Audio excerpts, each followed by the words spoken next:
a crowd started to gather. The men were chanting in Arabic, Allahu Akbar, Allahu Akbar.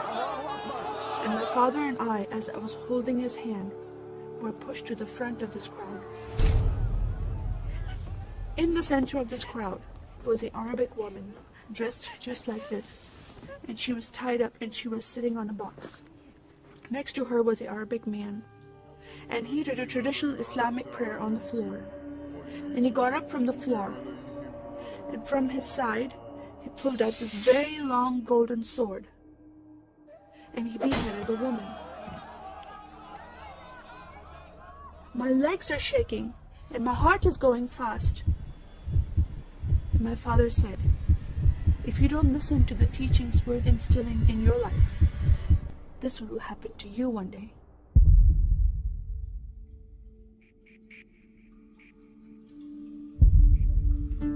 I was born and raised in a small country by the name of Kuwait, a community of 98% Muslim population. 2 of my uncles are imams, and 1 is president of a mosque, where I would hear the call to prayer 5 times a day.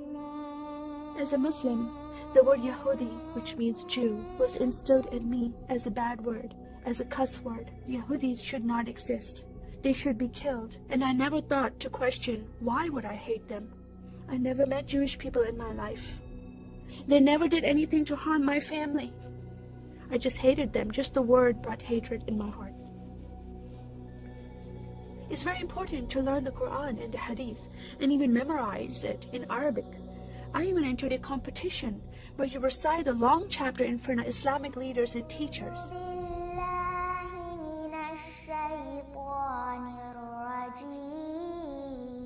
And I came 2nd place.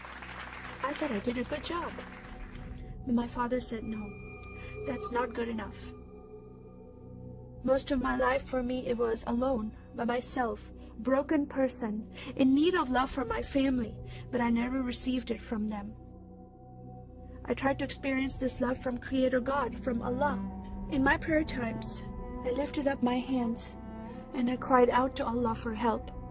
Please have my father stop beating my mother. Please have my father stop beating me. But no help came. God is not a personable God to Muslims. God doesn't say, I love you. Saddam Hussein forces came in the middle of the night and invaded the small country of Kuwait. And then they came to my city, and they destroyed property, and they looted people's home, and they stole possessions, and they killed the men, and they raped the women. Then we were granted asylum status to stay in the US. My grandmother suddenly got very sick. She had a heart attack, and she went to the hospital. And 2 days later, she passed away. I was devastated because I lost my best friend. And this lady approached me and asked me if I was okay. And I said, no, Paula, my grandmother died. And I just started to cry again. At that moment, I was hurting so much, only crying helped. And Paula came to me and put her arms around me, and she gave me a hug. And then she asked me a question. Would you like to go to church with me? When I walked into this church, I experienced love from these people and acceptance from these people like I've never before. Fellowshipping together.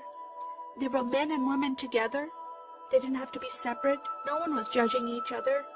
And they knew I was Muslim. They were so friendly to me themselves, accepting of me and loving of me. And that was really surprising to me. And for the first time in my life, I heard a message from the Bible. I started reading the message about Yeshua. When he walked into the synagogue, he was given a scroll from Prophet Isaiah, and he opened the scroll and he started reading that scripture. That the Spirit of the Sovereign Lord is upon me, because he has anointed me to preach the gospel to the poor. He has sent me to heal the broken heart and to proclaim liberty to the captive and freedom of sight to those who are bound, to proclaim the year of the Lord's favor.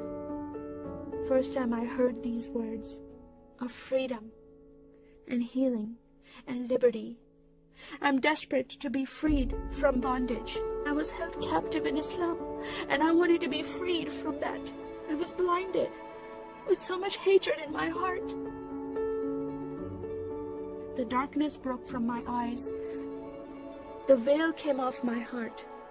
I knew the decision I was making to leave Islam is a big decision. By Sharia law, Islamic law, it is death penalty. But I'm desperate to know a living God. In that day, I gave my life to becoming a follower of Jesus. This is the God of Israel, God of Abraham, Isaac, and Jacob. And the nation of Israel is God's heartbeat. And I said, God, forgive me.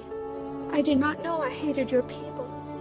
I love the Jewish people because it's their God, their Messiah that I'm following. And He told me to love them. I never knew what happened to the 6 million Jews that died. I never heard that in Kuwait in history. Now that I met Holocaust survivors, I know their story, and I shared my story with them. Your God, your Messiah, changed my heart, giving His life for me, so I can have life everlasting. He rescued me. He saved me. He came and brought joy in my life again. And I'm a blessed woman. And I start crying, and they start crying, and we are able to relate to each other, and they embrace me, and they love me, and they experience some healing, I believe, when they hear my story.